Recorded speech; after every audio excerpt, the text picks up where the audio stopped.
Okay दोस्तों, तो अब हम लोग केमिकल इक्विलिब्रियम में आ चुके हैं and based on the fact जो इक्विलिब्रियम आएगा या नहीं आएगा उस पे हम रिएक्शन को दो पार्ट में डिवाइड करेंगे। पहला है रिवर्सिबल रिएक्शन और दूसरा irreversible reaction. So what is an irreversible reaction देखते हैं, ध्यान देना। इरिवर्सिबल रिएक्शन वो सारे रिएक्शंस है, reactions in which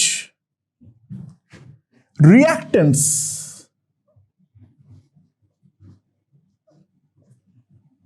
at least the limiting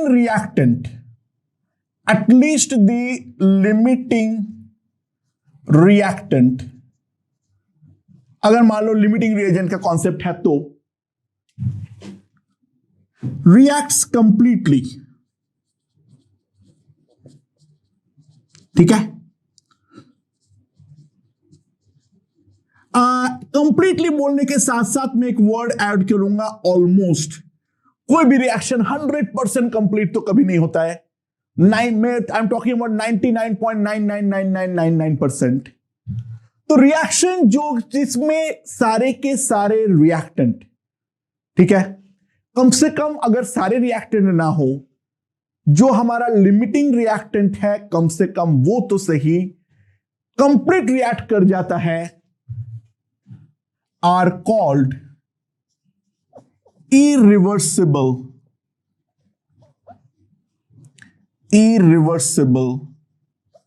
reaction. Irreversible reaction में no concept of equilibrium, equilibrium का किसी भी प्रकार का कोई कॉन्सेप्ट नहीं है, राइट। और उसको हम लोग रिप्रेजेंट कैसे करते हैं, reagent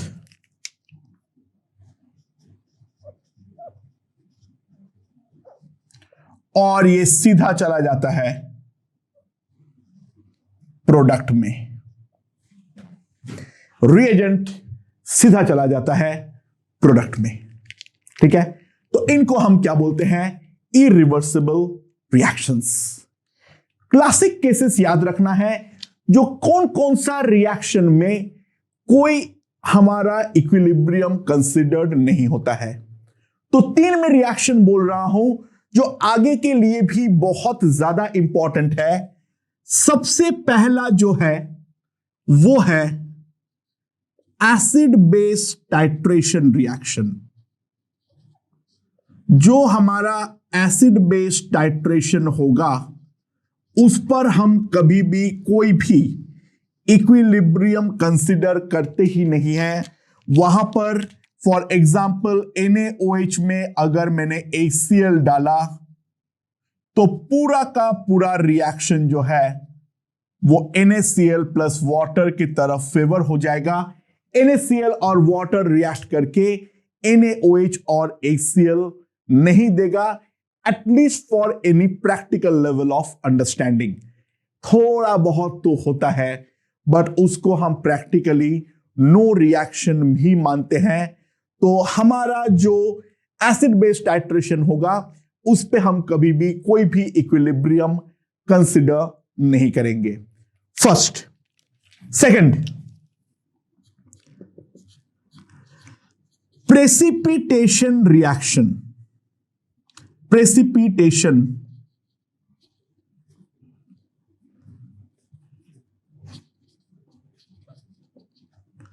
reaction.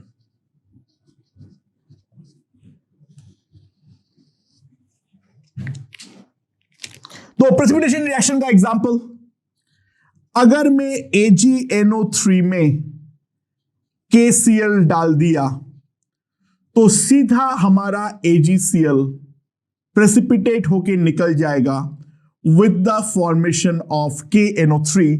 AgCl reaction phase से ही बाहर चले जाने के कारण ये वाला रिएक्शन में कोई इक्विलिब्रियम नहीं होगा। AgCl और KNO3 आपस में रिएक्ट करके AgNO3 या KCl हमें नहीं देने वाला है, ठीक है। Third,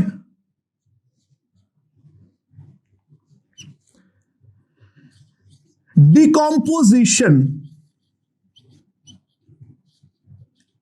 into gas in an open container। अच्छा, ये वाले बात बहुत इंपॉर्टेंट है। ओपन कंटेनर वर्ड बहुत ज्यादा इंपॉर्टेंट है। क्लोज कंटेनर में वही रिएक्शन रिवर्सिबल बन जाएगा, लेकिन अगर हम गैस को कंटेनर से एस्केप होने दे तो जो हमारा प्रोडक्ट होगा वो लगातार हमारा सिस्टम से बाहर निकलता रहेगा, तो बैकवर्ड रिएक्शन होने का कोई संभावना क्रिएट ही नहीं होंगे। तो फॉर एग्जाम्पल, कैल्शियम कार्बोनेट के हीटिंग पे calcium oxide plus CO2 gas का फॉर्मेशन, बट ध्यान देना ओपन कंटेनर में होना जरूरी है, तभी हमारा CO2 जो है वो हमारा क्या होगा, बाहर एस्केप कर पाएगा और बैकवर्ड रिएक्शन होना बंद हो जाएगा। वहीं पर if this reaction occurs in a closed container, if this reaction occurs in a closed container, then the reaction will be reversible। तब इन दैट केस जो हमारा रिएक्शन होगा वो हमारा रिवर्सिबल नेचर का हो जाएगा। सो अगर हमारा डिकम्पोजिशन इनटू गैस है वो हमारा इरिवर्सिबिलिटी तभी रखेगी अगर हम उसको एक ओपन कंटेनर में कर रहे हैं। क्लोज्ड कंटेनर में gaseous decomposition is not an irreversible reaction, it's a reversible one। We have to consider the equilibrium। अगर हमारा CO2 escape ना कर पाए तो CO2 is a basic acidic oxide and calcium oxide is a basic oxide। Obviously दोनों का साथ में कॉम्बिनेशन का भी टेंडेंसी बनने वाली है, राइट। सो इरिवर्सिबल रिएक्शन हो जाने के बाद ऑब्वियस सी बात है हम किसके बारे में बात करेंगे, हम बात करेंगे रिवर्सिबल रिएक्शन में। So what is a reversible reaction? Reversible reaction वो है, इन reversible reaction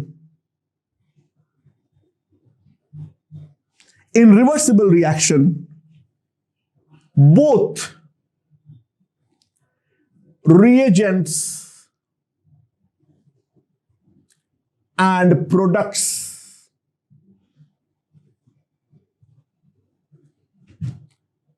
are left। In reversible reaction both reagents and products are left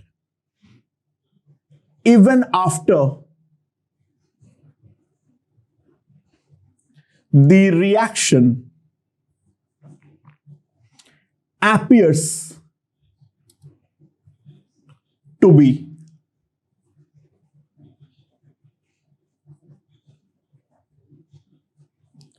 reaction बंद हो गया है ये नजर आने के बाद भी, रिएक्शन खत्म हो गया है ये आने के बाद भी, even before the hitting of limiting reagent फंडा, ऐसे लिमिटिंग रिएजेंट के कारण बंद हो गया ऐसे नहीं, दोनों रिएजेंट वाले ए और बी दोनों रिएजेंट है और सी और डी दो प्रोडक्ट है, तो फाइनली जब रिएक्शन बंद हो जाता है तब ए बी सी डी चारों हमें कंटेनर के अंदर मिलेगा टू अ सर्टेन अमाउंट। तो रिएक्शन बंद तो भले ही हो गया है, रिएक्शन बंद तो भले ही हो गया है, लेकिन हमारा रिएजेंट और प्रोडक्ट दोनों साइमल्टेनियसली एग्जिस्ट कर रहा है। उसका केवल एक ही एक्सप्लेनेशन हम दे सकते हैं, जो रिएजेंट हमारा निरंतर कन्वर्ट हो रहा है प्रोडक्ट में और प्रोडक्ट हमारा निरंतर कन्वर्ट हो रहा है रिएजेंट में। तो the reaction appears to stop. The reaction appears to stop when equilibrium is attained.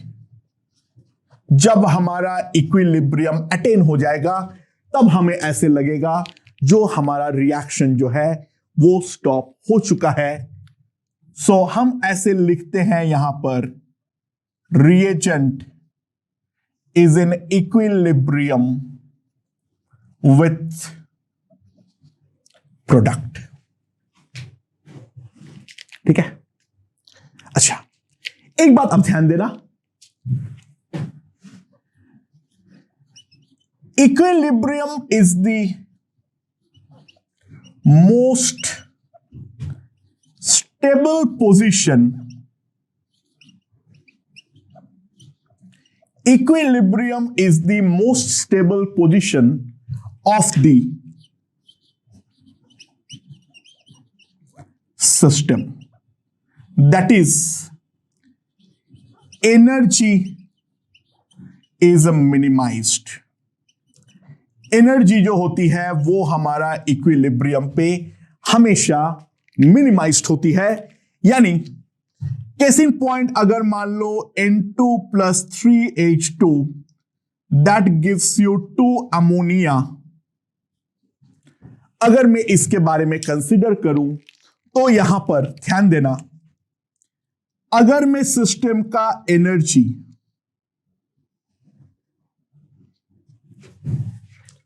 this is the energy of the system.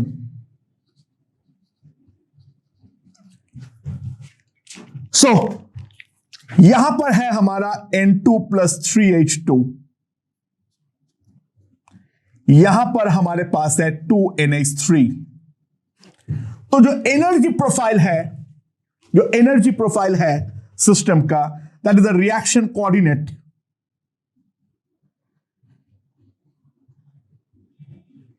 तो ये वाला जो पोजीशन है, this is the minimum energy position. So this will give me the equilibrium position. This will give me the equilibrium position. Right. So equilibrium जो है वो हमारा system का सबसे ज्यादा स्टेबल पोजीशन है. It doesn't matter you start with N2 + 3H2 और you start with ammonia, it doesn't matter. N2 और 3H2 आपस में रिएक्ट भी करेगा. कैटलिस्ट वगैरह हमने डाल दिए हैं, उसके लिए जो चाहिए होता है, इसका एक नाम है हेबर्स प्रोसेस. तो उसके लिए रिक्वायर्ड प्रेशर, टेम्परेचर, कैटलिस्ट हमने प्रोवाइड कर दिए हैं. तो N2 और 3H2 हमारा रिएक्ट करेगा, कंबाइन करके अमोनिया देगा, एंड अमोनिया भी डिकम्पोज करके N2 और 3H2 देगा. फाइनली जो हमारा सिचुएशन बनेगा, उस सिचुएशन तभी बनेगा जब हमारा सिस्टम का टोटल एनर्जी जो है वो हमारा मिनिमाइज्ड हो. ये एनर्जी का एक नाम है, ये आगे आप थर्मोडायनामिक्स में देखने वाले हो. इसको हम बोलते हैं Gibbs energy of the system, Gibbs, delta G. खैर वो क्या होता है वो अभी जानने की कोई जरूरत नहीं है. जैसे जैसे आप थर्मोडायनामिक्स पढ़ोगे वहां पे आप देख पाओगे जो गिब्स एग्जैक्टली क्या होती है. कुल मिला के हम इसको फिजिक्स के पॉइंट ऑफ व्यू से समझ ले. इक्विलिब्रियम पोजीशन में सिस्टम का जो एनर्जी होती है वो हमेशा मिनिमाइज्ड होती है. I hope this point is understood. Right.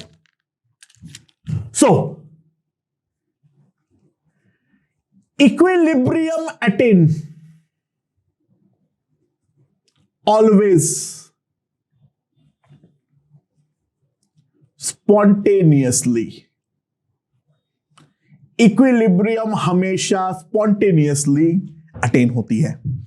हमें कुछ करने की जरूरत नहीं है क्योंकि वो एनर्जी हर कोई अपने आप को मिनिमाइज करना चाहता है. तो इक्विलिब्रियम हमेशा हमारा स्पॉन्टेनियसली ही अटेन होने वाली है.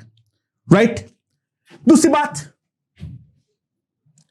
Equilibrium is dynamic in nature. Equilibrium जो होता है उसका नेचर हमेशा डायनामिक होता है. What does it mean? The reaction does not stop, but rate of forward and backward direction becomes equal. जो हमारा फॉरवर्ड डायरेक्शन और जो बैकवर्ड डायरेक्शन का रेट होता है वो दोनों हमारा इक्वल हो जाते हैं, बट रिएक्शन कभी स्टॉप नहीं होता है. रिएजेंट निरंतर प्रोडक्ट में कन्वर्ट होंगे और प्रोडक्ट निरंतर हमारा रिएजेंट की तरफ कन्वर्ट होंगे. राइट? ओके. उसके बाद नेक्स्ट क्या है? Presence of catalyst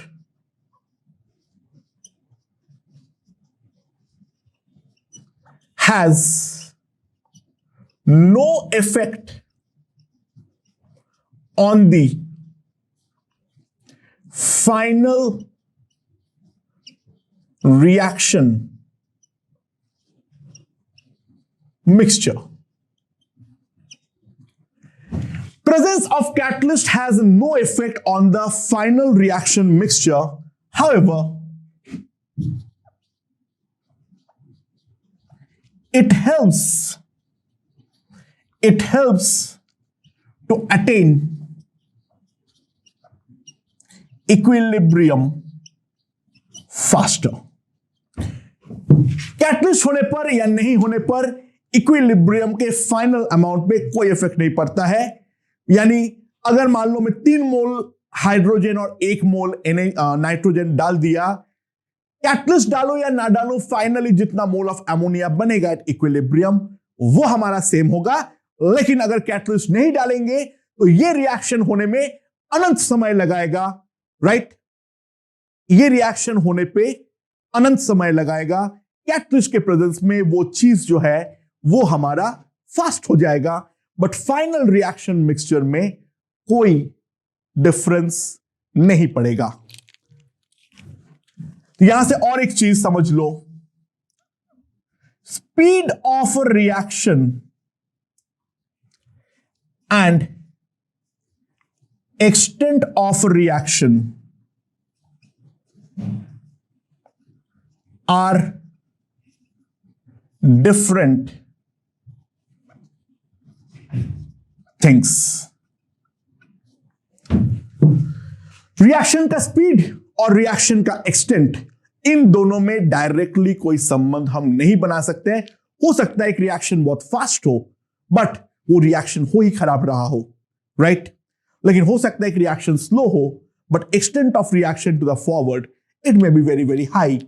extent of reaction और स्पीड ऑफ रिएक्शन में डायरेक्टली हम कोई संबंध नहीं कर सकते हैं. और extent of completion of a particular reaction, extent of completion of a particular reaction depends only upon temperature. यानी रिएक्शन कितना एक्सटेंट से कंप्लीट होगा. For a given reaction H2 + Br2 gives you 2HBr. तो ये रिएक्शन कितना extent में खत्म होगा ये डिपेंड करेगा हमारा केवल और केवल टेम्परेचर पे, और कोई चीज पर उसका कोई इफेक्ट नहीं है. राइट? ओके. एग्जाम्पल.